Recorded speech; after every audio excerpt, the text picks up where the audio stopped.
നിസ്കരിക്കാൻ നിൽക്കുമ്പോൾ പ്രത്യേകം ശ്രദ്ധിക്കേണ്ടത് വസ്ത്രവിധാനത്തിൽ നമ്മൾ ശ്രദ്ധിക്കണം. സ്ത്രീയെ സംബന്ധിച്ചിടത്തോളം ഔറത്ത് മറക്കുമ്പം പ്രത്യേകം ശ്രദ്ധിക്കേണ്ട ഒരു 3 കാര്യം ഞാൻ ഇവിടെ ഉണർത്തുന്നുള്ളൂ.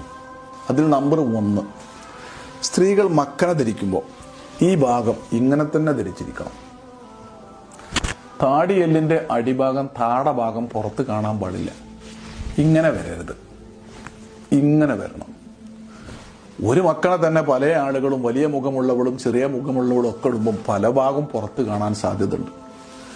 സ്ത്രീകൾ മുഖമക്കന ധരിക്കുമ്പോൾ മക്കനെ നിർബന്ധമല്ല, ചുറ്റിക്കെട്ടിയാലൊക്കെ മതി. പക്ഷെ ഈ ചുറ്റിക്കെട്ടുമ്പോൾ മിക്കവാറും ഇങ്ങനെയാണ് ചുറ്റിക്കെട്ടൽ വരിക.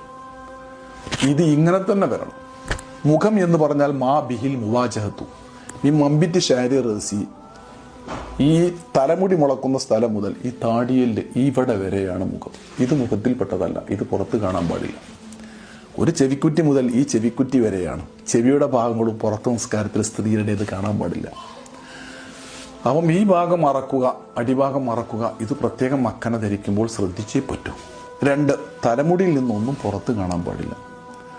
3-മത്തേത് പ്രത്യേകം സഹോദരിമാർ ശ്രദ്ധിക്കേണ്ടത് ഈ ഭാഗം. ഇതാ ഇപ്പൊ ഇപ്രകാരമാണ് ഒരു സ്ത്രീ ധരിച്ചത് എങ്കിൽ അവളുടെ നിസ്കാരം ശരിയാകൂല.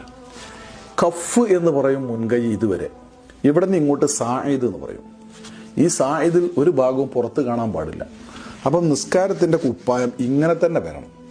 പർദ്ദ ധരിച്ചുകൊണ്ടോ മാക്സി ധരിച്ചുകൊണ്ടോ ഒക്കെ നിസ്കരിക്കുന്ന സഹോദരിമാർ മിക്ക അവസരങ്ങളിലും ഈ ഭാഗം പുറത്ത് കാണും.